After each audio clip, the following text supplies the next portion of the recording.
Eji ịgba afa ama ndị Igbo. Ifedelu mmadụ n'ụzọ maọbụ ife nọkata ọda agalụ mmadụ, onye ahụ ejila ọsọ na ije wee jekwu dibịa na-agba afa ka ọ gbalị ya afa.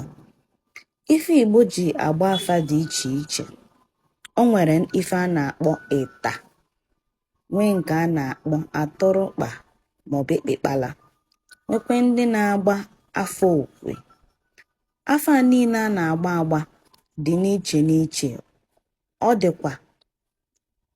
Ọ dị n'iche n'iche ma dịkwa sitekwa na mmụọ kpọrọ onye maọbụ mmụọ zili onye ozi.